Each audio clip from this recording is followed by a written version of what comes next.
Commander Jake Morrison stood on the observation deck of Defense Station Alpha, watching the morning sun rise over New Montana's red mountains. The coffee in his metal cup was still hot, and the view never got old. 3 years he had been running. This place, and most days, were pretty quiet. New Montana was not the most important world in human space. It had some good mining sites and decent farming land, but nothing special. The planet sat near the edge of known space, far from Earth and the big colonies. Most people back home probably could not even find it on a map. Jake's job was simple: keep the miners and farmers safe, stop pirates from stealing cargo ships, make sure the trade routes stayed open. His people were good at their work, but they were not exactly elite soldiers. Most of them were reservists who had day jobs. Some were contractors who worked for money. The youngest ones were fresh from basic training, still learning how to use. Their geared out the Terran Colonial Defense Force had 50,000 people on New Montana. That sounded like a lot, but spread across a whole planet, it was not much. They had 12 patrol ships, some orbital guns, and enough Marines to handle most problems.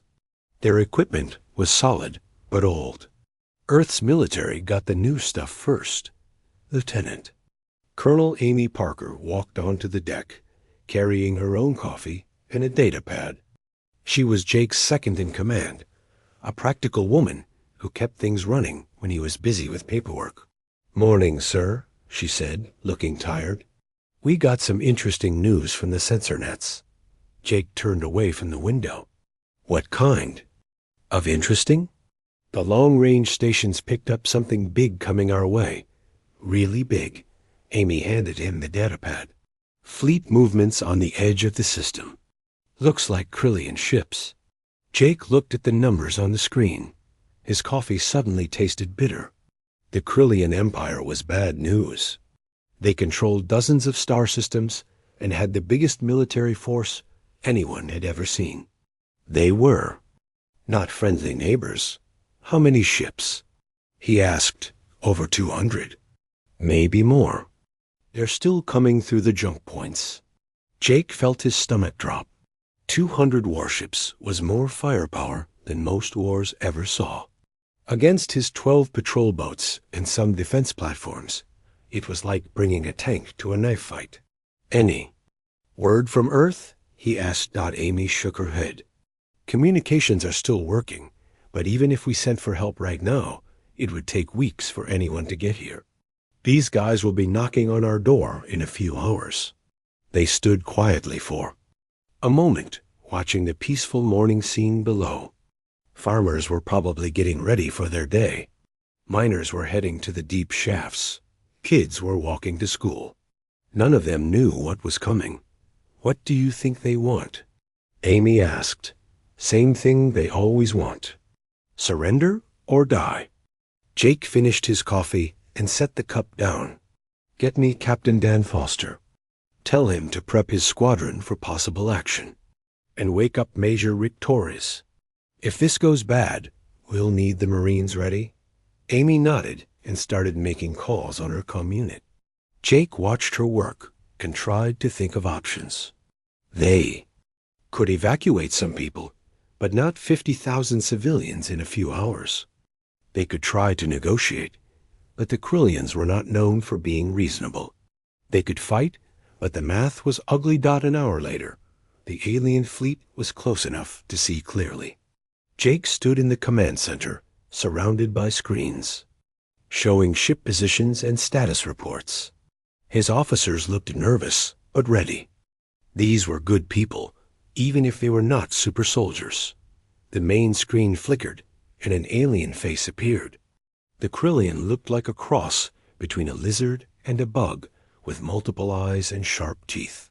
His skin was dark green, and he wore what looked like military medals.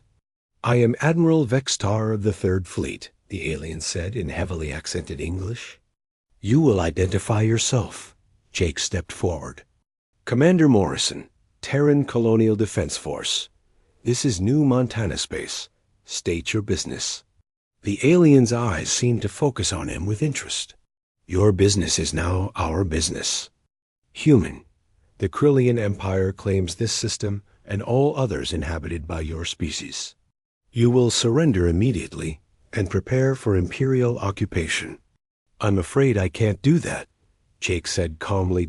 Admiral Vextar looked surprised. Most species probably gave up as soon as they saw his fleet. You refuse? You have perhaps 50 ships. I have 200.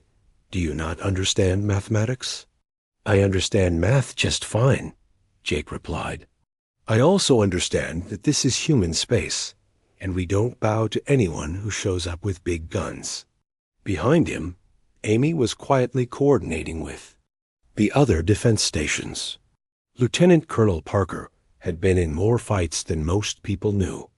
She understood that sometimes you had to make a stand, even when the odds were bad. The alien admiral made a sound that might have been laughter. Your courage is noted, human. Also your stupidity. You have 1 hour to reconsider. After that, we will demonstrate why the galaxy fears the Krillian Empire. The screen went dark. Jake looked around the command center at his people. They were scared, but they were still at their posts. Technical Sergeant Lisa Chong was already working on the computer systems, probably getting ready for cyber warfare. Major Torres had his Marines suiting up. Captain Foster was running final checks on the patrol ships. Well, Jake said to Amy, I guess we're doing this. Looks that way, sir. Any brilliant plans? Jake smiled grimly. Yeah, we show these guys that humans don't give up easy, even the part-time ones. He opened a channel to all defense forces on New Montana. All stations, this is Morrison. We've got uninvited guests who think they can just walk in and take our home. I figure they're about to learn something new about human hospitality. All units, prepare for combat operations. Let's give them a fight they'll remember. The next hour passed quickly. Civilians were moved to shelters. Weapons were loaded. Defense platforms powered up their guns. And 50,000 humans who had signed up to protect miners and farmers got ready to face the biggest military force in known space. Jake Morrison had never wanted to be a hero. He just wanted to do his job and keep people safe. But sometimes history picks ordinary people for extraordinary moments. As the Krillian fleet moved into attack position, he realized this was going to be one of those times. Captain Dan Foster checked his instruments one more time as his 6 ships moved toward the asteroid belt. His squadron was not much to look at. 3 patrol frigates and 3 escort ships, all at least 10 years old, against 40 Krillian heavy cruisers. It should have been suicide. All ships maintained formation, Dan said into his headset. Remember, we're not trying to win a fair fight here. We're trying to win, period. His pilots were good people. Most of them had been flying these routes for years, dodging pirates and smugglers. They knew every rock and hiding spot in the asteroid field. That was going to matter today. Lieutenant Sarah Bell was his weapons officer. She had been working on targeting computers since she was 18, first in the civilian fleet, then with the Defense Force. Sir, I'm getting clear readings on their lead elements. Those cruisers are big, but they're flying in tight formation. Makes them easy targets. Roger that. Lisa, how are we doing on the electronic warfare front? Technical Sergeant Lisa Chong's voice came through from the command ship. Their communication systems are using quantum encryption, but it's an old version. Give me 15 minutes, and I can start causing problems. Dan smiled grimly. Lisa was one of those people who made computers do impossible things.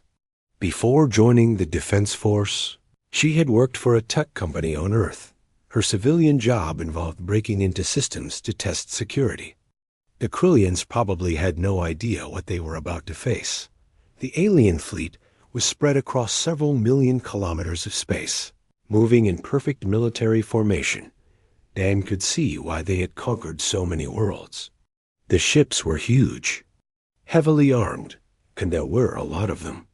Any normal military force would have taken one look and surrendered, but humans were not normal, and the Colonial Defense Force was not exactly a normal military. Contact in 30 seconds, reported Lieutenant Jimmy Walsh from the sensor station. They're launching fighters. Dan watched hundreds of small alien craft pour out of the cruiser bays. Each one was probably armed with enough firepower to level a city block. In a straight fight, his 6 ships would last about 5 minutes. Good thing this was not going to be a straight fight. Execute pattern Delta, Dan ordered.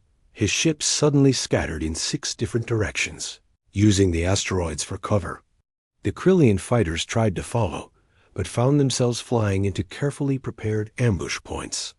What the aliens did not know was that the asteroid belt had been seeded with sensor nets and weapon caches years ago, just in case pirates got too bold. Lisa's voice came through the comb. I'm in their network, feeding false targeting data to their fighters now. Suddenly, half the alien fighters were shooting at asteroids, thinking they were seeing human ships. The other half were getting confused signals from their carriers. Dan's squadron used the chaos to strike at the cruiser formation. Lieutenant Colonel Amy Parker had been right about their equipment being old, but old did not mean useless. The human weapons were designed for precision work, not massive firepower. While the Krillian guns could blow up planets, the human systems could put a missile through a window from 1,000 kilometers away. Target their communication arrays first, Dan ordered. Then their engines. We want them disabled, not destroyed. Sarah Bell's fingers danced over her controls. Firing solution. Locked. All ships. Synchronized strike in 3.2. Execute. 12 missiles streaked toward the alien formation. Each one found its target perfectly. Within seconds, 8 Krillian cruisers were blind and deaf, their communication systems destroyed. They kept firing, but they were shooting at empty space. Holy hell, whispered Lieutenant Walsh. Did you see that? Those missiles went right through their defensive fire like it wasn't even there. Major Rick Torres was monitoring from the ground. His Marines were spread across the orbital stations, ready to board any alien ships that got disabled. Nice shooting. Flyboys. We're seeing confusion in their ranks down here. Keep up the pressure. The Krillian formation was already falling apart. Ships were bumping into each other, trying to avoid what they thought were more human vessels hiding in the asteroids. Their fighters were scattered across half the system, chasing ghost signals.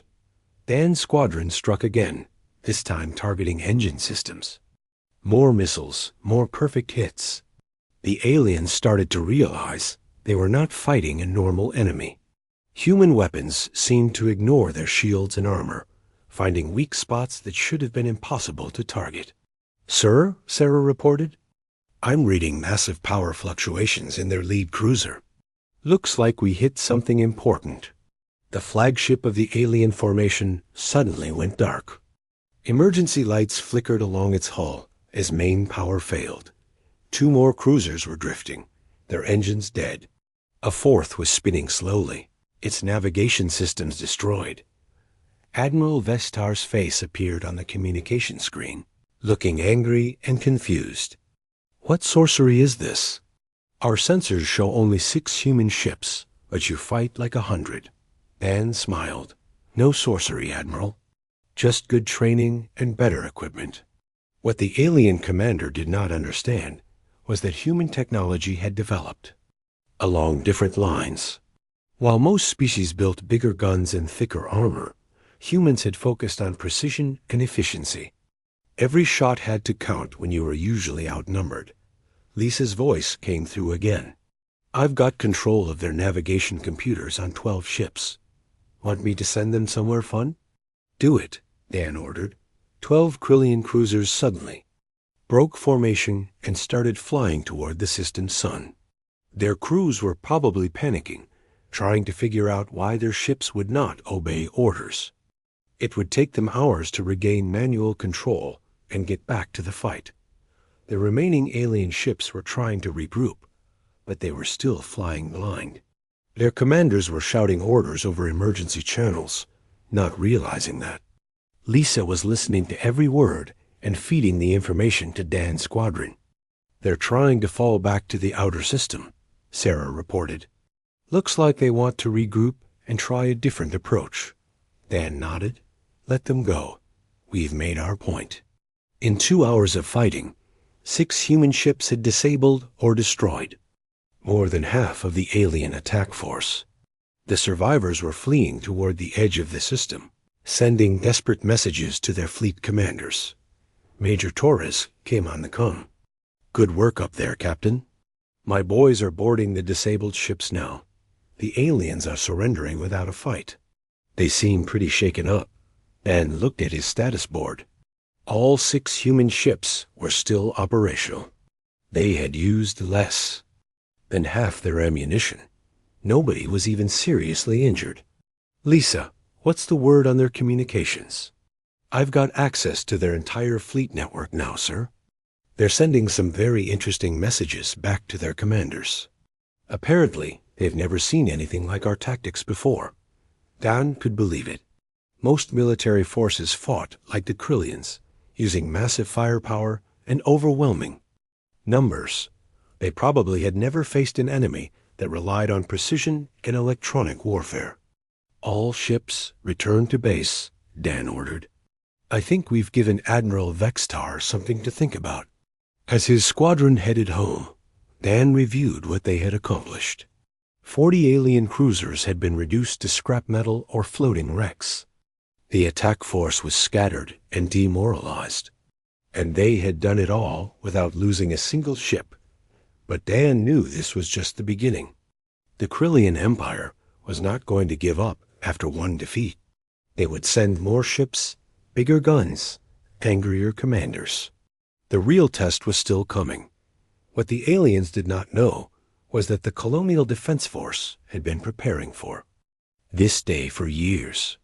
They had plans, backup plans, and backup plans for the backup plans. And if things got really bad, they could always call Earth for help, though Dan hoped it would not come to that. Earth's military was a little different from the colonial forces. They played by different rules entirely. Emperor Zalthus stood in his war room, looking at reports that made no sense. His greatest commanders surrounded the massive holographic display, all of them wearing expressions of disbelief and growing fear. "Explain this to me again, Theo," Emperor said, his voice dangerously quiet. "Admiral Vextar had 200 ships. The humans had 12. And he lost?" Grand Admiral Kethmer, veteran of 30 successful conquests, cleared his throat nervously. "Your Majesty, the reports are unusual. The human forces seem to possess capabilities we have never encountered before." "Capabilities?" Zalthus turned his multiple eyes toward his senior commander. "They are a primitive species that just discovered space travel. What capabilities could they possibly have?" The truth was that nobody in the Krillian Empire knew much about humans. They had appeared on the galactic scene recently, setting up colonies on the frontier. Intelligence reports described them as young and weak, with limited technology and small military forces. Those reports were apparently very wrong. General Kate Sullivan arrived at New Montana 3 days after the first battle, bringing 75,000 additional personnel and 30 more ships. The Krillians watching from long-range sensors assumed this must be humanity's desperate attempt to reinforce their revealed military assets. Kate was not particularly worried about the situation. She had been dealing with alien threats for years, first as a Marine officer, then as a strategic planner for Earth's Defense Command. The Krillian Empire was certainly large, but size did not always matter in modern warfare. "Colonel Hayes," she said to her senior officer, "what's our defensive posture looking like?" Colonel Ben Hayes was a practical man who had spent his career making impossible things work. "We've got good coverage of the inner system, General. The orbital platforms are online, and Major Torres has his Marines positioned at key points. Captain Foster's people are running patrol patterns in the asteroid belt." Kate nodded, reviewing the tactical displays. The Krillians were massing their forces at the edge of the system, clearly planning something big. Intelligence estimates suggested they were bringing in forces from across their empire. This was becoming a major commitment for them. What they did not understand was that this was still a minor commitment for humanity.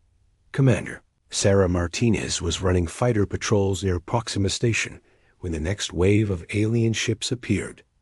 12 full battle fleets, over 3,000 vessels, moving in perfect formation toward the inner system." "Holy Mother of God," her wingman Lieutenant Pete Johnson whispered over the comm. "There's got to be 1,000,000 aliens on those ships." Sarah had to admit it was impressive. The Krillian Empire was throwing everything they had at one human colony. Ships stretched across thousands of kilometers of space, their weapons powered up and shields at maximum. It was the largest military force ever assembled in known space. "All fighters, maintain position," Sarah ordered. "Let them come to us." The alien fleet moved with confidence this time. They had learned from their first defeat and were taking no chances. Heavy cruisers formed the front line, supported by carrier groups and destroyer squadrons. Behind them came the troop transports, ready to land occupation forces once the human defenses were crushed. Colonel Hayes watched from Proxima Station as the enemy approached. His defensive position was good, but not perfect. The station was armed with the latest Colonial Defense Force weapons, but it was still just one facility against a massive fleet. "Sergeant Bradley," he called to his chief engineer, "how are those shield generators holding up?" Sergeant First Class Tom Bradley looked up from his console. "Running at 90% efficiency, sir. The new power couplings you ordered are working perfectly." Ben smiled grimly. Tom was one of those people who could fix anything with spare parts and determination. His team had been upgrading the station's defenses for months, knowing that trouble was coming eventually. The first wave of alien fighters arrived like a swarm of angry insects. Thousands of small craft, each one carrying enough firepower to level a city block. They moved in perfect formation, their pilots confident that sheer numbers would overwhelm the human defenses. They were wrong. Sarah's fighter squadron met them halfway to the station. What happened next would be talked about in military schools for generations, assuming anyone lived to tell the story. Human fighters moved like they were reading the aliens' minds. Every turn, every shot, every maneuver seemed perfectly timed. The Krillian pilots found themselves constantly out of position, shooting at empty space while human weapons found their targets with impossible accuracy. "How are they doing that?" demanded Admiral Zalkith, watching from the flagship. "Our pilots are the best in the galaxy. These humans should not be able to match them." His tactical officer had no answer. The human fighters were performing maneuvers that should be impossible, pulling forces that would kill any normal pilot. Their weapons never seemed to miss, and their coordination was perfect. What the aliens did not know was that human pilots had been enhanced with neural interfaces and advanced training programs. They could react faster, think clearer, and coordinate better than any biological pilot should be able to. The technology was standard equipment for the colonial defense force. Back on Proxima Station, Colonel Hayes was coordinating the defense with calm efficiency. His people moved like parts of a machine, each one knowing exactly what to do and when to do it. "Incoming missiles," reported Lieutenant Carol Davis from the sensor station. "Looks like about 5,000 of them. Point defense systems online." Ben ordered, "All batteries, engage targets as they enter range." The station's weapons opened fire with mechanical precision. Every shot found its target. Alien missiles that should have overwhelmed the defenses were destroyed one by one, their explosions lighting up space like fireworks. Tom Bradley was running between control stations, monitoring power levels, and making adjustments on the fly. Shield strength holding at 85%, he reported. Weapon systems are running hot but stable. The Krillian fleet pressed their attack with growing desperation. Wave after wave of fighters, missiles, and energy weapons hammered it. The human defenses. They lost ships by the dozens, then by the hundreds, but they kept coming, and the humans kept fighting back with that same impossible efficiency. General Sullivan watched the battle from the command center, impressed by her people's performance.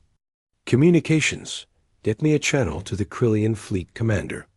A few moments later, Admiral Zalkith's face appeared on the main screen. He looked tired and angry, with good reason. His massive fleet was being systematically destroyed by a handful of human ships and one space station. "This is General Sullivan, Terran Defense Forces," Kate said calmly. "I'm prepared to accept your surrender."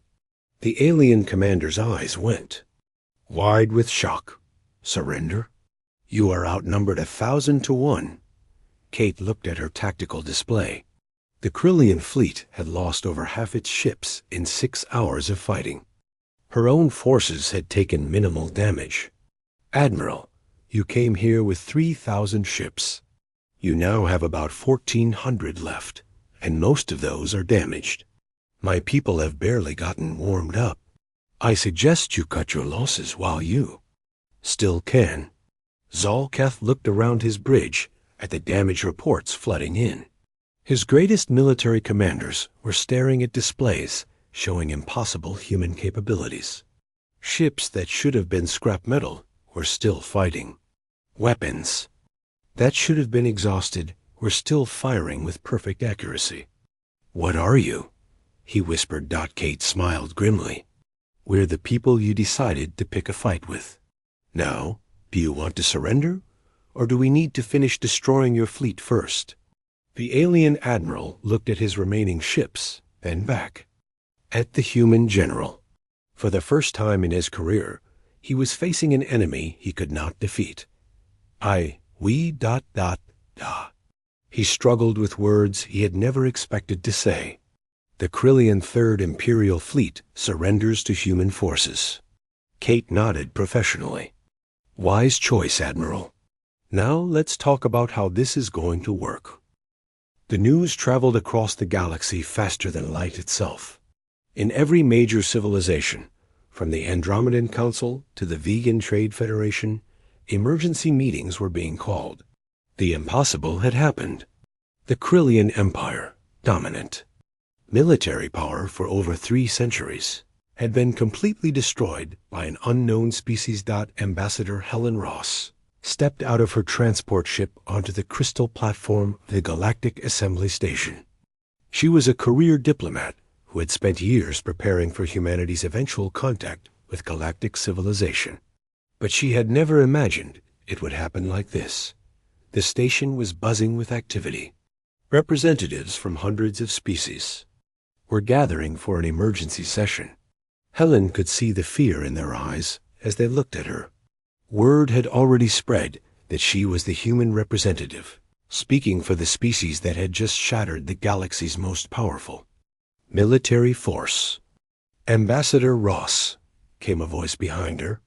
She turned to see Chancellor Vixen of the Andromedan Council, one of the most powerful beings in known space. "We are honored by your presence." Helen could hear the nervousness in his voice. Andromedans controlled dozens of star systems and had never bowed to anyone.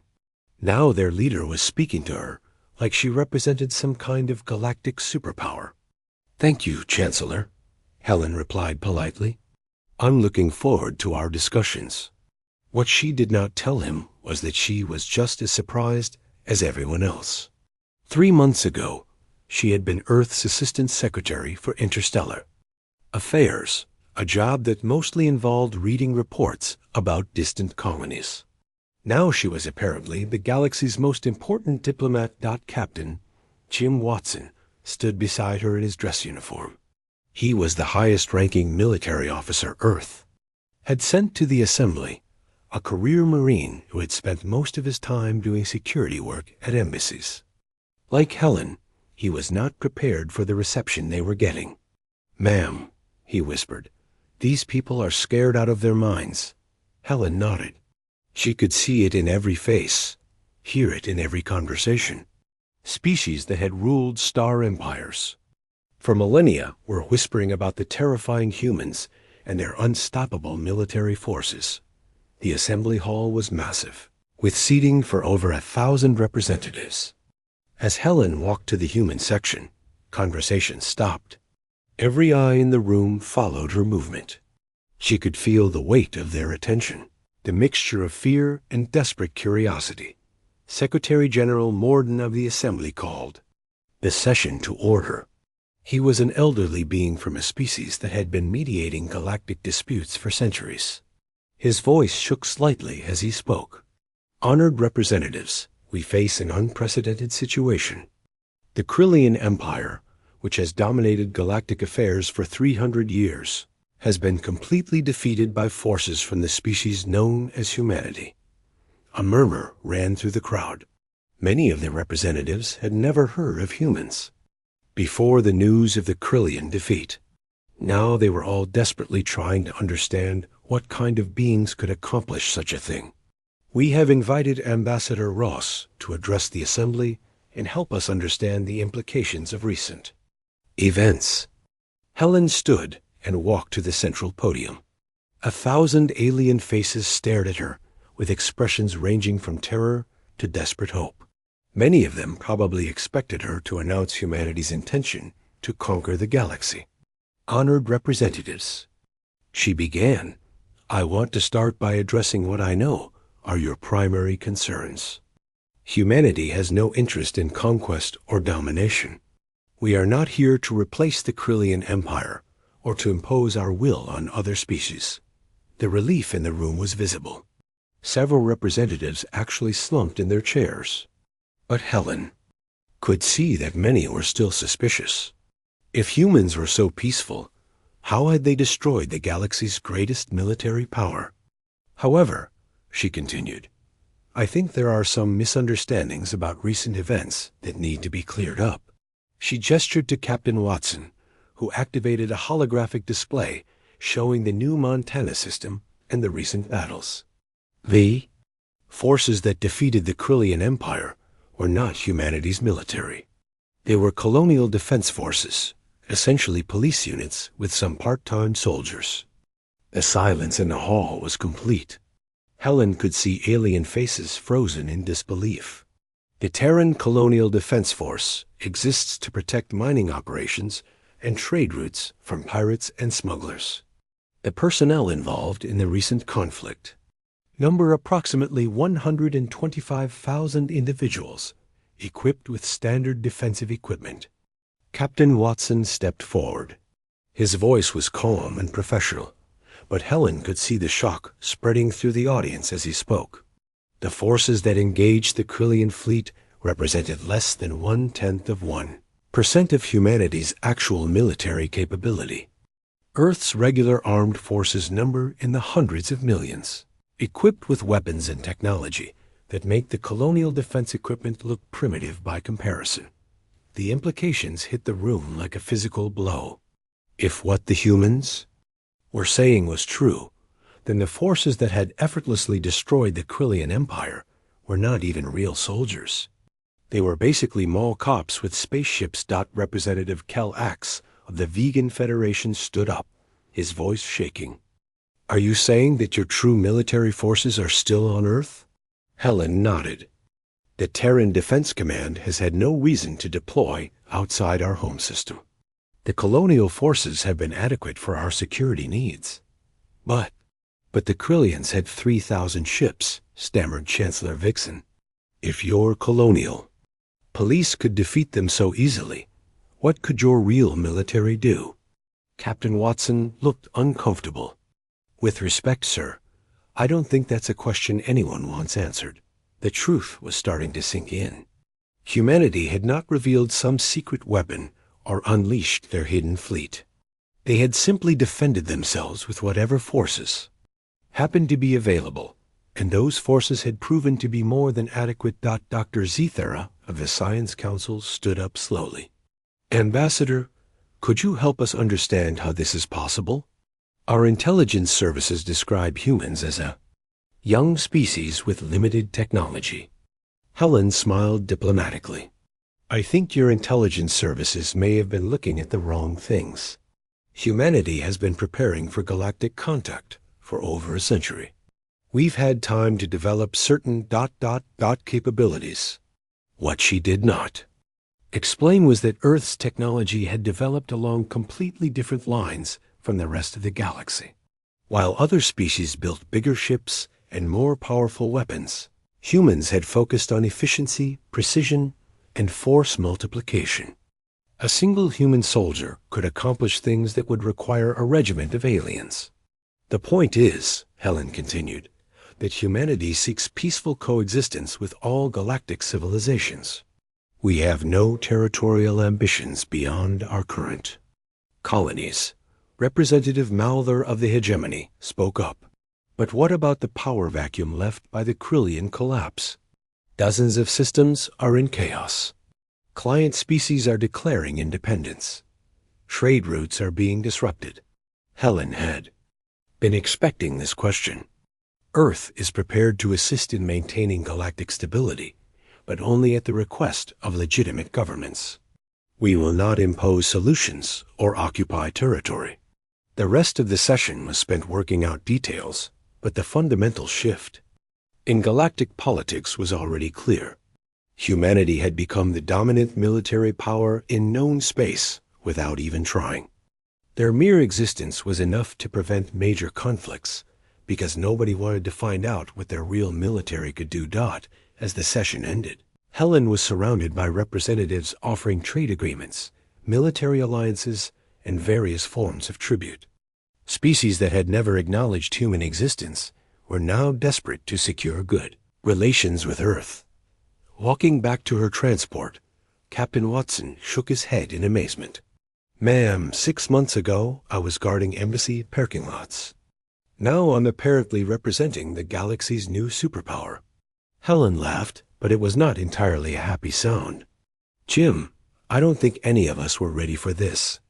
We just became the dominant species in the galaxy by accident. Think Earth is going to handle it okay? Helen looked out at the stars, where human colonies were probably dealing with similar diplomatic overtures. I guess we're about to find out. Ready or not, we're now responsible for keeping the peace in this part of the galaxy. The age of human dominance had begun, not through conquest or ambition, but through the simple fact that everyone else was too afraid to fight. 6 months after the Krillian Empire's collapse, the galaxy looked like a completely different place. Admiral Clark Davis stood on the bridge of the Earth Navy cruiser Vigilant, looking out at what used to be the Empire's most heavily defended sector. Now it was peaceful space, patrolled by a single human ship. Clark had been expecting a difficult assignment when Earth Command sent him to maintain order in the former Krillian territories. Instead, he found that most problems solved themselves as soon as word got out the humans were watching. Sir, reported Lieutenant Monica White from the communications station, we're getting another request for mediation. The Gilani and Borthwick governments are having a trade dispute. Clark nodded. Standard procedure, Lieutenant. Offer to send a mediator if both sides agree to binding arbitration. What he did not mention was that both sides would almost certainly agree. Nobody wanted to be the species that refused human assistance and then had their conflict escalate. The mere possibility that Earth might send real military forces was enough to make most disputes seem very solvable. Monica had been promoted to lieutenant colonel 2 months ago, when Earth established the first Terran peacekeeping station in Nez, former Krillian space. Her job was to coordinate humanitarian assistance and conflict resolution across 17 star systems. She had a staff of 500 people and a budget that seemed huge until you realized she was maintaining order across territories that used to require millions of Imperial troops. "Colonel," came a voice from the holographic projector, "this is Dr. Sarah Kim on Refuge Station. We've got another batch of former Krillian client species requesting protection status." Monica smiled. This was becoming a regular occurrence. Species that had been forced into the Empire were now lining up to join the new human-led peacekeeping system. Not because they had to, but because it was obviously the safest option available. "How many this time, Doctor?" 12 species representing about 40 star systems. They're offering to contribute resources to the peacekeeping efforts in exchange for security guarantees. It was a good deal for everyone involved. The former client species got protection from pirates and warlords. Humanity got local knowledge and logistical support. And the galaxy stayed peaceful because nobody wanted to test human military capabilities. Back on Earth, President Alex Turner was preparing for the most important speech of his career. The world had changed dramatically since the Krillian incident, and humanity was still figuring out how to handle their new role in galactic affairs. "Mr. President," said his chief of staff, "the Joint Chiefs are ready for your final briefing." Alex nodded and walked into the secure conference room where Earth's military leadership was waiting. General Patricia Hayes, Admiral Robert Chun, and the other service chiefs looked as bewildered as everyone else by the rapid changes. "Gentlemen, ladies," Alex began, "I want to review our current situation before I address the planet tonight." Admiral Chun activated the holographic display, showing current human deployments.